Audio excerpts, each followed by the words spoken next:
seasons, the Sex and the City reboot has come to an end. While the show had occasional bright spots, it was never able to truly capture the magic of the original show. The core 4 was whittled down to 3, leaving the show missing one of the original's most important elements. Hello, my name is Fabulous. And while many new characters were brought in to fill the void and try to make up for issues with the original, even those who seemed like they were meant to be permanent features of the show were never really allowed to get stable footing. So now that it's officially over, where did the show leave these beloved characters in what may be their final ever run on screen? Let's unpack where everyone ended up in the 2-part finale, and then we'll dig into all of the reasons why the show's ending just doesn't work. Apparently, not only is it tragic for women to be alone in the past, it's also an issue in the future.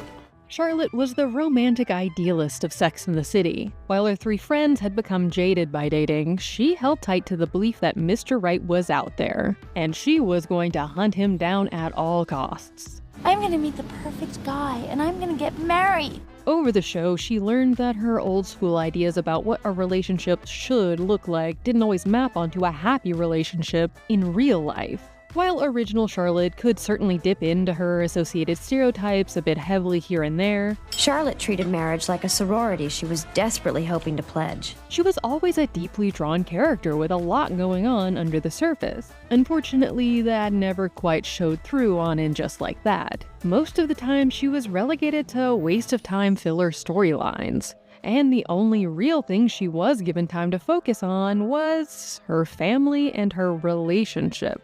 In a mirroring of her arc on the original show, this time the old-school thought pattern that she has to overcome is her hang-ups around her children and who they would or should be after one of her children comes out as non-binary. On Sex and the City, Charlotte felt herself pulled between the job she loved and the homemaker life she felt that she was supposed to have. I'm quitting. That's what I want to do, yep. I'm quitting. This came back here and there across the reboot, but it never really felt like she was really grappling with having to choose between her passion and family life in an engaging way like it did in the original. And that problem of giving Charlotte such a narrow, shallow focus continued into the finale. Harry was diagnosed with prostate cancer in the final season, and in the end, Charlotte's final arc mostly just revolves around her ditching her friends for him, and then finally getting to have sex again. The final moment we spend with Charlotte is at least a happy one, of her and her family looking through photos of Rock's performance in Thoroughly Modern Millie. Lisa Todd Wexley was brought on as a recurring friend of Charlotte's in Season 1 and then moved into the main cast for Seasons 2 and 3. But it never really felt like she was integrated into the core friend group in a meaningful way. The writers clearly weren't sure what to do with her character, and apparently weren't ever paying that much attention, as her father dies twice over the course of 3 seasons. She spends this final run attempting to keep working on her documentary. After her original editor leaves to work on a project with the amazing Steve McQueen, she brings on Marion. They have chemistry, and the will they won't they floats in the background as she deals with her husband at home. Herbert is sulking because he lost the race for comptroller, putting strain on Lisa and their relationship. I failed. Badly. You didn't fail any of us. I have never been prouder to be your wife. Not helping. Go to work. In the end, she chooses not to take things to the next level with Marion and reaffirms her love with Herbert. Go. Put your feet up. You cooked all day. I got this mess.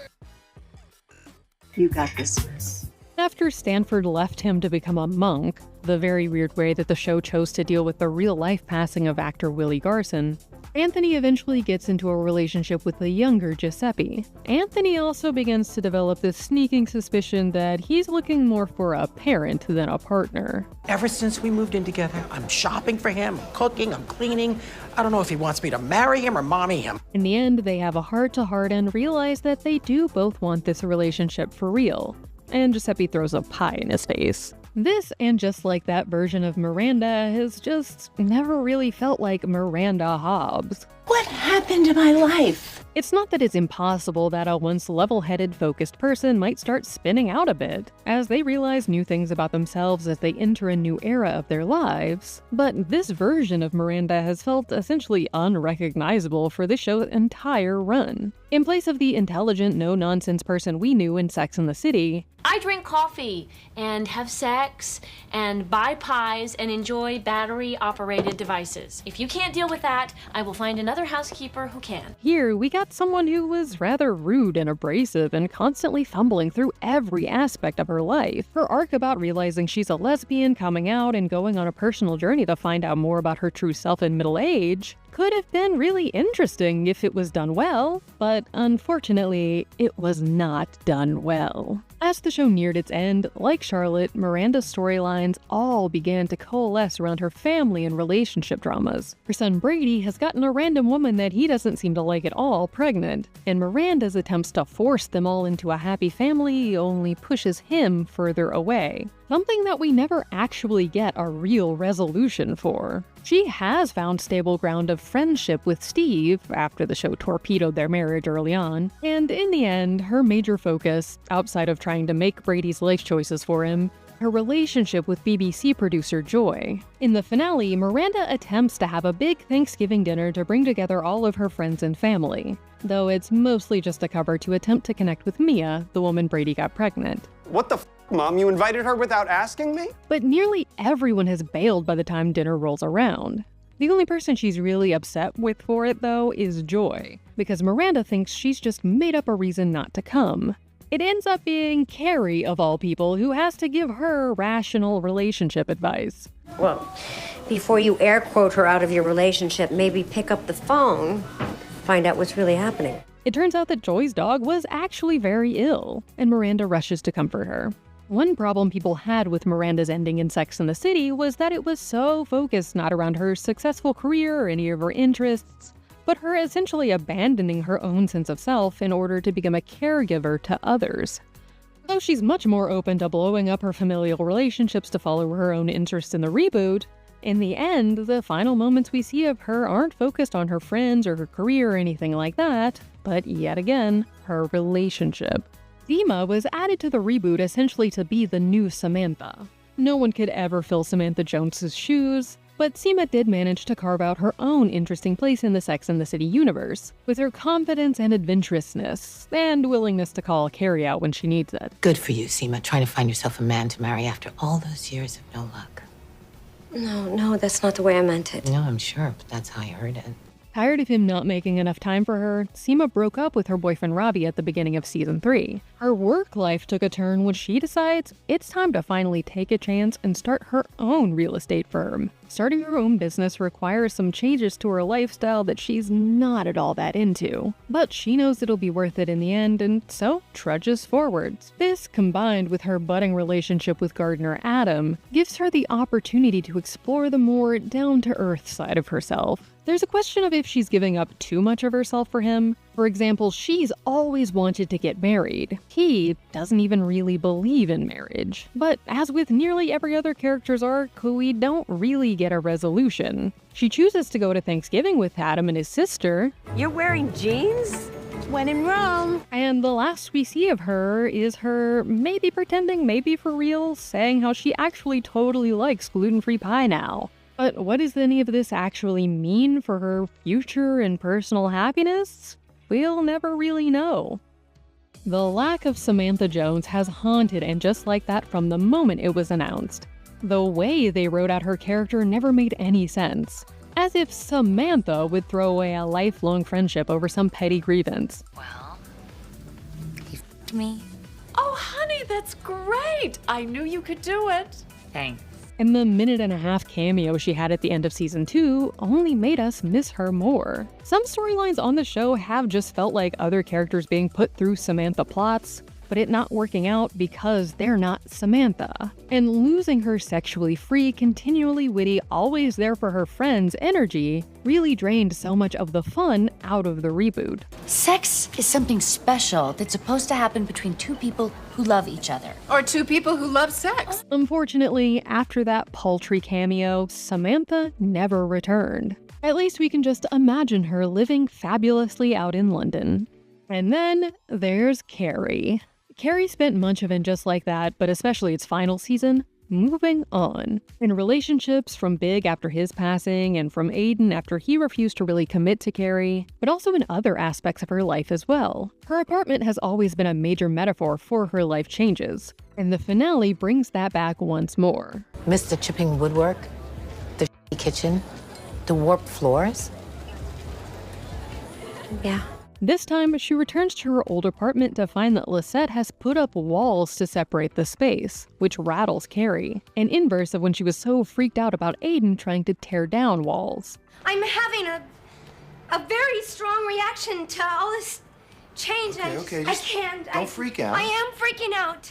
Amazingly, by the finale, Carrie Bradshaw has no men in her rotation. Big is dead, Aiden is gone, the downstairs neighbor she was into moved back across the pond. While Carrie has long been a commitment phobe, she has also always had a fear of being alone bubbling under the surface. Yes, I know I've lived alone a lot, but I've never lived alone without the thought that I wouldn't be alone for long. Now, in these final episodes, we finally get to see her begin working through that and trying to figure out who Carrie Bradshaw is without some guy around. I have to quit thinking maybe a man and start accepting maybe just me.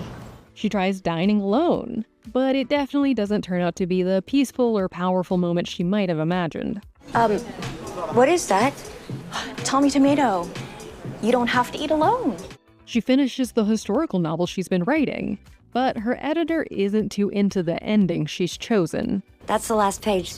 After her love dies, the woman is alone. So, what you've written is a romantic tragedy. She suggests that Carrie change up the ending so that the woman doesn't end up alone, so that it doesn't feel so tragic. But in the end, Carrie finally realizes that there can be freedom in being solo and focusing on your true self. I was thinking we return to something more wild, free out here. Something more me. This is something Carrie and her friends have already learned a few times at this point. But to be fair, she's always needed to learn a lesson a few times for it to really stick. Carrie's ending kind of bookends the opening of the original series, both because they bring back the original theme song, and because the first and last things we see Carrie do are try to help other people with their relationship problems, and then write alone in her apartment. Her final moments see her alone in her giant apartment, dancing away in her pink tutu, hopefully finally accepting that she, alone, is enough. The woman realized she was not alone. She was on her own. Though And Just Like That did have its moments, it never really lived up to the things we loved about Sex and the City. And to be honest, it mostly never felt like it was trying to. Both Charlotte and Miranda felt like they were Flanderized. Charlotte consumed entirely by her family. Miranda's slight awkwardness ballooned out to a level of bumbling around that began to skew cartoonish. The show over time came to feel less like an HBO show aimed at fans of Sex and the City who wanted to see more of those beloved characters' stories, and more just like a run-of-the-mill midweek sitcom with flat jokes and cringy toilet humor, literally in the finale. Though showrunner Michael Patrick King explained to Variety that this was very intentional, saying, "Whenever anyone in this universe stands on a soapbox to make a speech, the soapbox breaks. We cannot take ourselves too seriously. For the gorgeousness of Carrie's pink, sparkly top and tulle skirt, that's the high. The low is a toilet filled up with Because guess what? Being single, there's a lot of and relationships are a lot of It's the comedy with the drama, with the romance, with the fairy tale. I guess it's a response to the fairy tale. The finale itself definitely doesn't feel like a series finale, like it was planned as possibly being the last time we ever get to see these characters' lives on screen. But then the entire show felt phoned in, so it's hard to tell if this finale fell flat because it was just hastily thrown together after they found out they wouldn't be getting another season, or if they just never really cared about it to begin with. The biggest reason the finale fell flat is the same reason the entire show didn't work, because it missed the entire point of Sex and the City. For me, the show is really about the fact that women don't need to be defined by men or by marriage. Ultimately, the the strongest relationships these women have are with themselves. Aside from nice moments here and there, these women often don't even feel like friends, or even people who enjoy being around one another. They all end the show separated, off in their own lives that seem almost entirely disconnected from one another. This ending feels a little bleak, and seems to imply, along with the entire rest of the series, that these friendships aren't integral to these women's lives anymore, but that they also don't really have anything else that matters, except whoever they're in a relationship with. The original show kind of fell into this trap in the end too, of course, as it took a show about how women don't need relationships to be fulfilled, and paired them all off into relationships. But that show still made sure to always focus on how important these friendships were to these women, no matter what else was going on in their lives. And in just like that's final episodes, Carrie is the only character whose arc isn't entirely focused around a relationship.